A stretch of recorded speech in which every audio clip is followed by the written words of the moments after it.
vraiment l'amour du prochain. Toujours et partout. Je suis Kwasi Liliane, inspectrice principale de l'éducation spécialisée. Et nous sommes là depuis le 24 juillet pour une colonie des enfants autistes et aussi des enfants non autistes.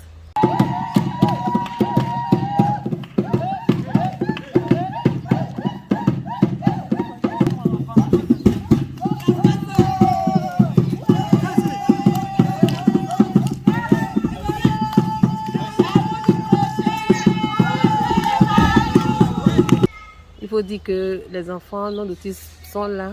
On a ouvert cette colonie à ces enfants pour permettre aux enfants autistes de se socialiser, de voir, de regarder les autres faire et de les imiter.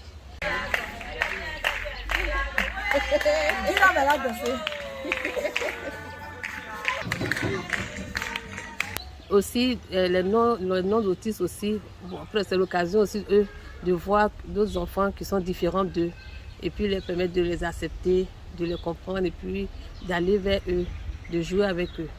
C'est l'objectif un peu de la colonie.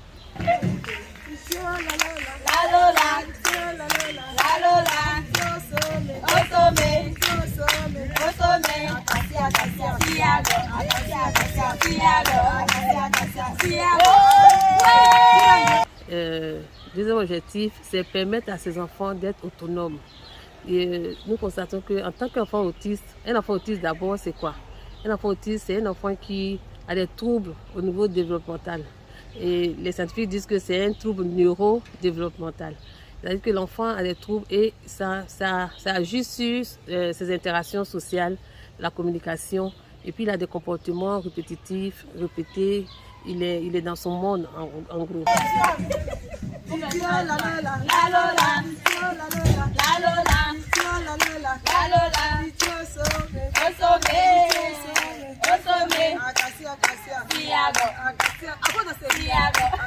Il est dans une bulle, si on peut le dire.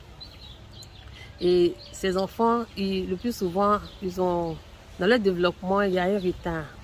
Et ils n'arrivent pas, par exemple, à se laver, aller dans les toilettes, aller faire pipi. Ils n'arrivent pas à manger même seuls. Donc, la colonie nous permet de les aider à comprendre que quand je vais aller aux toilettes,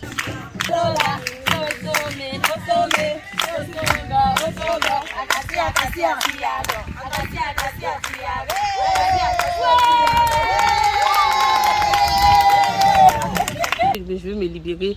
Voilà un lieu. C'est les toilettes. Je dois aller dans les toilettes pour le faire. Parce qu'ils le font sur eux jusqu'à 9 ans, 10 ans. D'autres portent encore des couches. Donc nous, notre travail, c'est de les amener à comprendre qu'ils doivent se détacher des couches et puis aller dans les toilettes. Donc c'est ce travail que nous faisons. C'est un peu, comme on le dit ici, c'est la thérapie entre griffes, caca-thérapie et puis pipi-thérapie.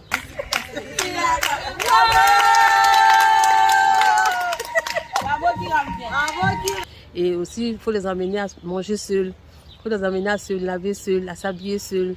Donc, la colonie nous permet de voir ces enfants que nous prenons en charge dans nos différentes structures, de les voir dormir, de les voir se réveiller, de les voir se laver, de les voir manger, ce que nous ne pouvons pas voir quand on les prend dans nos structures spécialisées. Et c'est en fait pour nous permettre de nous améliorer dans notre manière de prendre en charge ces enfants. Parce que le volet domicile, le volet familial nous échappe le plus souvent. Et c'est comme ça que l'idée est née. L'idée est née parce que nous voulons faire une prise en charge un peu dite complète. Et que non seulement on a les structures, mais aussi à la maison. Et comment est-ce que nous pouvons en ce moment-là donner des recommandations efficaces aux parents? Parce que nous avons vu l'enfant faire, nous avons dormi l'enfant, en ce moment nous pouvons dire aux parents, voilà comment il faut faire, voilà ce que nous avons essayé, puis ça a marché. Donc vous aussi essayez. Donc c'est un peu le but de notre activité.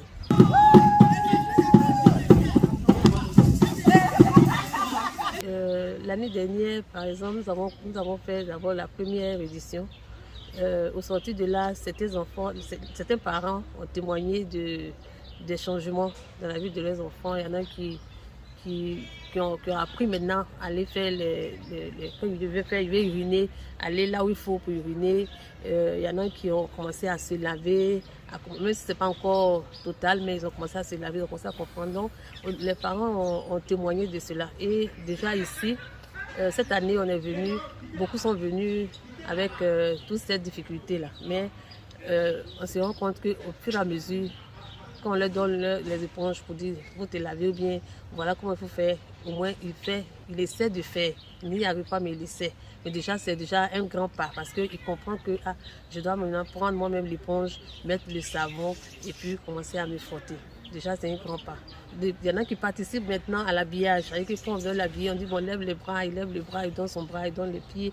Bon c'est déjà aussi des avancées. Et je pense que les parents vont continuer à la maison et puis nous aurons les résultats qu'il faut.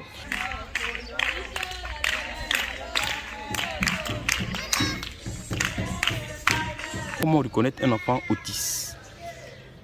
Un enfant autiste, c'est un enfant qui se retire dans son coin. Il joue seul, il ne regarde pas dans les yeux, il ne sourit pas quand on lui sourit, il ne répond pas à l'appel de son nom. Il ne réagit pas même quand on l'appelle. On peut l'appeler plusieurs fois, mais il ne réagit pas. Il fait autre chose. Un enfant autiste, c'est un enfant qui peut rester soit 1 heure à faire la même chose, soit à tourner les roues d'une voiture, soit à avoir un objet dans sa main et puis manipuler l'objet, tourner l'objet, explorer l'objet tout le temps, sans toutefois changer d'activité.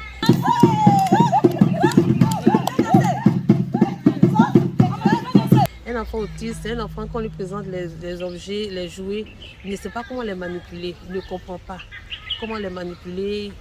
C'est un enfant qui n'arrive pas à imiter, il ne sait pas imiter, regarder et puis faire, il ne sait pas le faire.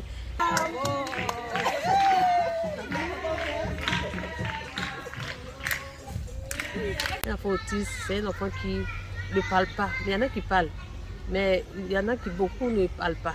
Ils ont un retard au niveau du langage. Un enfant autiste, c'est un enfant qui a des stéréotypies. C'est-à-dire qu'il peut avoir des gestes répétés à tout moment. Il peut avoir des mouvements qui répètent, se balancent. Il y en a qui ont quand ils sont un peu contrariés, ils peuvent se jeter, se cogner la tête au mur. Bon, en fait, c'est tout un tas de signes. Il faut déjà prendre en compte quand on a deux ou trois signes déjà, on observe 2 ou 3 signes, il faut déjà s'interroger et puis aller vers là où il faut pour plus de précision.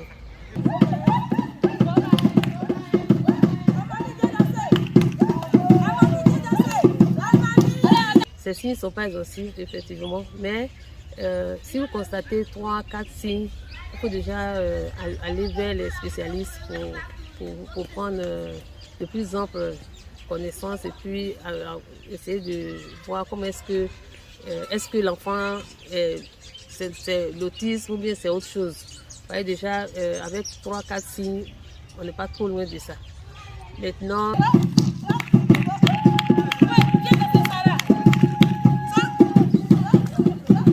est-ce qu'on peut remédier à cela? Non. Quand un enfant présente ces signes, il crie, pour un rien, il s'exprime en criant, en se jetant, il refuse de manger ou bien il ne veut pas voir quelqu'un, il ne veut pas approcher les autres. Est-ce que ces genres de signes sont vraiment alarmants? Ces signes sont alarmants. On peut rééduquer cet enfant? On peut rééduquer l'enfant quand c'est plus tôt. Okay. C'est-à-dire qu'à partir de 6 mois déjà, on peut détecter des signes annonciateurs. Qui disent que l'enfant peut-être ne regarde pas, ne suit pas du regard, il ne sourit pas déjà, parce qu'à partir de 6 mois, l'enfant doit pouvoir répondre au sourire, il doit suivre du regard, et puis peut-être il a le regard ailleurs, il est triste, souvent le visage est renfermé, déjà il faut commencer à s'interroger, et puis voir les spécialistes pour qu'on prenne l'enfant, on le stimule très tôt. Tôt il est stimulé, plus on a de grands progrès. C'est-à-dire qu'il peut sortir carrément même de l'autisme. Il dit, mon enfant, l'enfant là, depuis là, il fait pas comme les autres enfants. Il faut voir la voisine là, Marguerite là. Son enfant là, quand il fait ça, il regarde, il communique avec ses autres camarades là. Et puis il faut voir pour nous là, depuis là, il ne réagit pas. Et on fait comment? On l'envoie à l'hôpital, non? Bien évidemment, moi-même j'ai remarqué ça aussi. Vraiment son attitude est un peu bizarre. Il n'est vraiment pas comme les autres enfants. Mais qu'est-ce que tu proposes comme solution? On partit à l'hôpital. Ok, il n'y a pas de souci.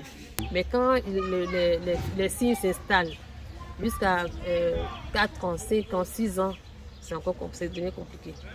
Donc il faut aller vers les spécialistes pour que la prise en charge commence. Et en ce moment-là, elle devient encore plus lourde et plus chère. Donc c'est mieux d'observer l'enfant et puis d'aller vers les spécialistes le plus tôt possible. Si vous voyez ces différents cas, vous pouvez toujours aller vers les structures spécialisées pour vous situer, pour savoir, pour vous renseigner. Pour vous renseigner et puis voir est-ce que mon enfant il est sur la bonne voie ou bien il y a quelque chose qui ne va pas. Maintenant, si vous voulez nous contacter aussi, nous sommes installés à Yopougon, quartier CDC. Nous avons une structure là-bas et puis nous prenons en charge des enfants. C'est l'enfant de ma voisine. Depuis un moment là, moi-même j'ai constaté que ça ne va pas. L'enfant n'est pas comme les autres enfants. Mais comme je connais déjà le centre Ifata d'Ève, c'est pourquoi je lui ai conseillé de venir ici. Et elle a accepté, c'est pourquoi nous sommes là. Ok, voilà. Merci, madame. Ici c'est le centre Ifata d'Ève. Voilà. On prend en charge les enfants autistes. Nous sommes là depuis le dimanche 24 juillet et la colonie tire à sa fin. Aujourd'hui, c'est une journée dite culturelle, une journée où on s'habille en traditionnel, on va faire un peu d'animation, faire danser un peu les enfants et puis il y aura quelques activités pour expliquer un peu, pour voir ce que les enfants ont appris. Il y a des choses qu'ils ont apprises mais qui ne vont pas, qu'on ne pourra pas exprimer ici. Mais ce qu'ils ont déjà appris par rapport aux activités cognitives, aux activités thérapeutiques, on va tout à l'heure faire ces activités. Et puis, c'est une journée de réjouissance en fait. Quand tu l'appelles là, il ne répond pas. Il ne répond pas, il ne joue pas avec ses autres camarades là. Moi-même, je ne comprends même pas, ça m'inquiète. D'accord. Mais à part ça, il joue avec ses amis. Non, il ne joue pas. Nous sommes en notre deuxième édition. L'année dernière, c'était l'édition pilote. Et cette année, nous sommes là encore. Mon petit doigt qui bouge, mon petit doigt qui bouge, mon petit doigt qui bouge, ça suffit pour m'amuser. Ouais! Mes deux doigts qui bougent, mes deux doigts qui bougent, mes deux doigts qui bougent, ça suffit pour m'amuser. Ouais! Chaque année, on le fait dans le mois. C'était prévu pour le mois d'août. Et cette année, on a décalé un peu. On a commencé en juillet pour finir en août. Donc, c'est notre date, juillet-août. C'est la date de la colonie. Et c'est ouvert à tous les parents qui souhaiteraient faire venir leurs enfants pour que les enfants rencontrent d'autres enfants. Et puis aussi pour une prise en charge intensive. Parce que là, pendant la colonie, c'est 24 heures sur 24 heures. Et puis la prise en charge, elle se fait soit 1 heure à la maison, ou bien 2 heures, mais pendant la colonie, c'est 24 heures sur 24 heures. Donc c'est une prise en charge intensive. Et avec ces enfants, tout ce que nous faisons, ce sont c'est la thérapie en fait. Parce qu'il n'y a rien qui est installé. Tout ce que nous faisons, c'est pour pouvoir installer, pour que le cerveau engramme tout ça et que le cerveau nous rende. Donc c'est 24 heures sur 24 heures, c'est une prise en charge intensive et qui est à moins de coût aussi. Et je pense que tous les parents sont invités à faire venir les enfants à nos colonies. Nous remercions Mme Alette Badou Nguesson, ministre et qui est la marraine de cette colonie cette année. Elle est venue passer une journée avec nous ici. Vraiment, nous disons merci, grand merci, infiniment merci. Que le Seigneur vraiment lui rende au centre tout ce qu'elle a fait. Parce que elle nous a permis de pouvoir avoir tous ces équipements pour que les enfants soient vraiment contents et puis pris en charge. Nous disons merci. Nous disons merci aussi à tous nos bienfaiteurs qui depuis notre petit parcours sont avec nous, des particuliers qui sont toujours là pour nous aider, pour nous venir en aide, pour nous soutenir moralement, financièrement. Vraiment, grand merci à M. Akpoyi Michel, grand merci à M. Bassa, et grand merci. Je ne peux pas citer tout le monde, c'est pourquoi je dis merci à tous. Vraiment que le Seigneur vous bénisse et qu'il vous rende le centuple. Notre joie, c'est voir ces enfants vraiment épanouis et puis autonomes.